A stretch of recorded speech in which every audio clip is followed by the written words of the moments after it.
Hey guys, what's up? Welcome back to What's the 504. I am your host, Christy B. If you are new to the channel, welcome to my channel. And if you are returning, welcome back. So you guys, I'm here to give an update on Orrin and West case. Yes, these are the two toddlers that went missing in California City, reported missing on December 21st by adoptive parents Trezell and Jacqueline West. So I've been sitting back waiting to get more information, waiting to see what more information is going to be put out there by any of the news sources out there. I have been watching some of the other YouTube channels and there's different information coming out there as well. But tonight, I just wanted to report on the fact that the reward money has been upped now from $100,000 to $120,000 if anyone has any information that leads to them locating Orrin and Orson West. Okay, but I also wanted to report something interesting that I just learned is that the adoptive grandparents, so in other words, Trezell and Jacqueline West, this is Trezell's family, okay, his mom and dad actually gave an exclusive interview to ABC 23 News, right? So this is quite interesting. I'm going to play a little clip here. I'm also going to put the link below so you can see like the full, like the full clip of the news information that was provided.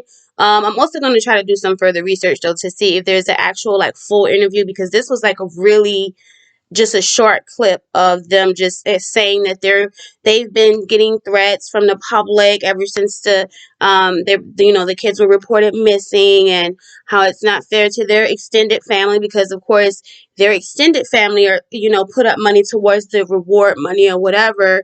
And I'll let you know my opinion on that in just a moment. I'm gonna go ahead and just kind of play the this adoptive little part father here. of two California City brothers who vanished, 4-year-old Orrin and 3-year-old Orson, speaking to ABC exclusively. I just know that they were really good parents as far as I was concerned.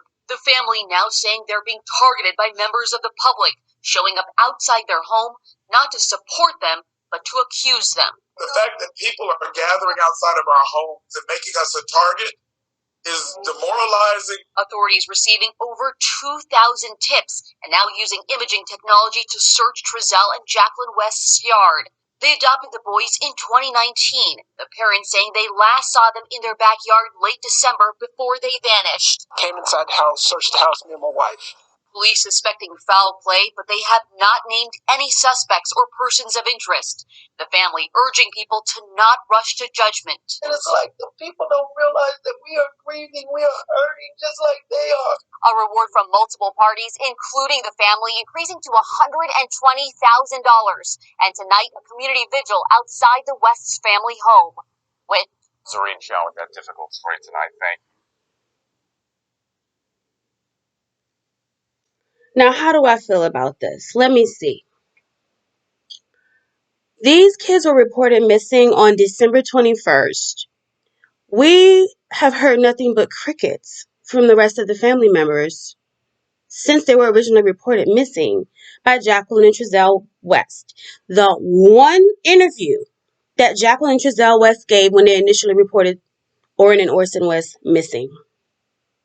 So now that people are outside the house and, asking where are the boys, people are making all of these efforts, the community is stepping in and doing all of this coverage to try to find Orrin and Orson West. So now you feel threatened and now you feel the urge to speak out.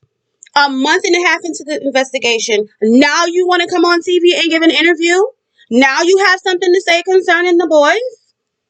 Where was this energy when they first reported the boys missing? Where was this energy? Where was this interview?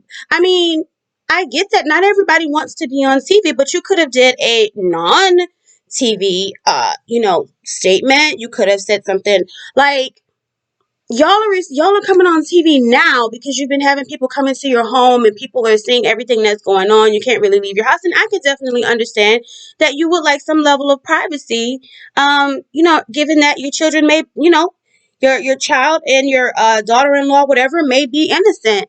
And that's understandable. But the fact that you guys have the audacity to come on TV and act like you're the victims here, when these little boys have been missing, were reported missing a month and a half ago. We don't really know how long they've really been missing, seeing as though there's no video footage of them on December 19th with 6 children.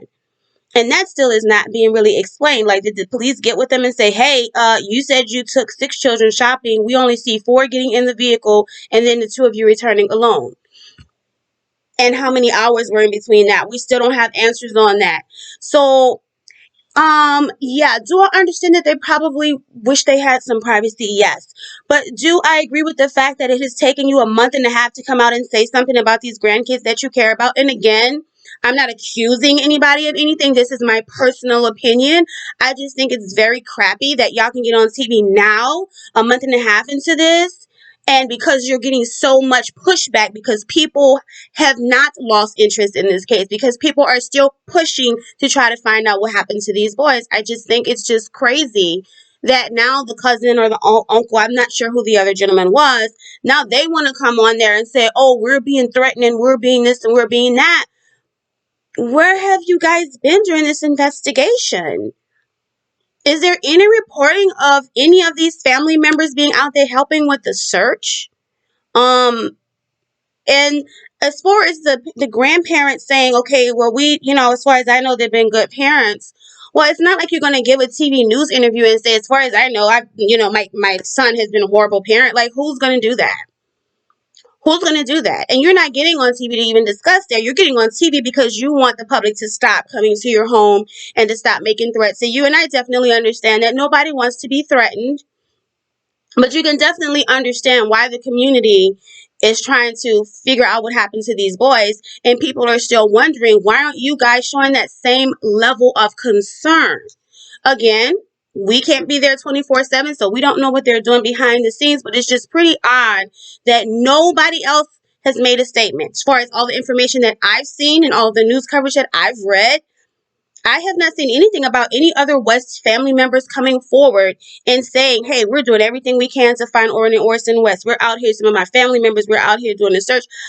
All of the people and all of the YouTubers covering this and all of the people in the community that's been going out to the West property, to where Orrin and Orson were first reported missing at the 10707 is at Aspen Avenue, to Trezell West's parents' house over there, which I understand that the police were called out over there because the West family said that they felt threatened or whatever. So I'm just trying to understand, throughout all of this going on, where are the family members supporting this? And has anybody from Jacqueline's side of the family came out and searched for Orrin and Orson West? I don't understand. I don't understand. You can give an exclusive interview to come on TV to say that you're getting threats. But somehow Orrin and Orson West being missing, that's not reason enough to come on TV. A 3-year-old and a 4-year-old, 2 innocent young boys. That's not enough to come on TV and say, please help us find our grandson. Please, we really need your support, you guys. Our family put up, X amount of money in reward money. We really want our grandson and our grandsons to come home. We miss them. We love them. If anybody have any information, nobody can come forward with any of this. But you can come out and do an exclusive interview saying how you're a victim and you feel threatened. I understand you're up in age. I get it. You want your privacy. I totally get it. What I don't get is how you can come on and give an exclusive TV news interview to discuss that you feel threatened, but you could not give this same energy when these little boys went missing. I don't understand that. This other uncle or this other family member that's speaking on the news talking about, oh, we feel threatened again. Where was any of this when it comes to Orrin and Orson West? Y'all not coming on there to say, you know what, we understand people's concerns. We definitely understand why people might be upset. But listen, we are doing everything we can to try to help find Orrin and Orson West. That's not what I'm hearing here. Again, there may be a lengthier interview that has more details and more information that they're providing from their end. But based on this clip here, I'm not hearing in there, you know what, we are just as concerned about Orrin and Orson West. We're trying to get to the bottom of this. We're working in the background. We're working with this person. But I'm not hearing any of that. All I'm hearing is I'm a victim. I don't like you guys coming to my house. I don't like feeling scared. I feel like a victim. But what about Orrin and Orson West? They're the true victims in this case here. They're the innocent ones that can't defend themselves. If somebody did something to them or somebody took them, they can't defend themselves. They are the victims. Not you. You are not the victim here. This is a cause and effect situation. Somehow, Orrin and Orson West went missing, and the story that the Jacqueline and Trezell are giving is very suspect and sounds bogus. Completely bogus. That is my personal opinion, and that is a lot of people's opinions. Again, we could be totally wrong about this, but again, it's a personal opinion. And yeah, it sounds totally bogus. Totally bogus. And I understand, yes, you guys have put up some money. That's wonderful. And actually, I'm going to do some research on that because I would like to understand how reward money actually works. Because if a person puts up reward money, but they know that the children are never going to be found, then what happens to that reward money? I'm just saying. I'm wondering. I mean, if I did something to kidnap a child and I just say, oh, I'm going to put up some reward money towards this, but am I really culpable for that reward money? The children's never found. Then what? That money just goes right back to that person, right? I don't know. I'm going to do some research on that, you guys, and I'll make another video about it. But I just wanted to come on here and give you guys an update. Let me know what you think in the comments down below. Again, this is just personal opinion, okay? Everybody has the right to feel how they're going to feel. Again, I can totally understand that they want their privacy. They're up there in age. They're probably retired. You know, they just want to have some peace in their life again. But again, you have your grandchildren are missing and your son he's the last person that supposedly saw them. So, of course, people are going to definitely be concerned about, okay, well, he's the last one that saw them. The story sounds bogus. You're the grandparents. We're not seeing the same level of concern here. The community seems to be more concerned than the actual family. That's the way it seems from the outside looking in. Okay? All right, you guys. So that's all I'm here to report today. But I will do some information about reward money and how that works. How long does it sit there? Does it stay there for a while? Is it given back to the people who pledged it? Or how does that work exactly? I'm going to find out and I'm going to do a video about it. Okay, you guys? Thank you again so much for checking out What's the 504. I'm your host, Christy B. If you haven't done so, please go ahead and click the thumbs up and subscribe to the channel. And I will be back with another video soon. Okay? Smooches.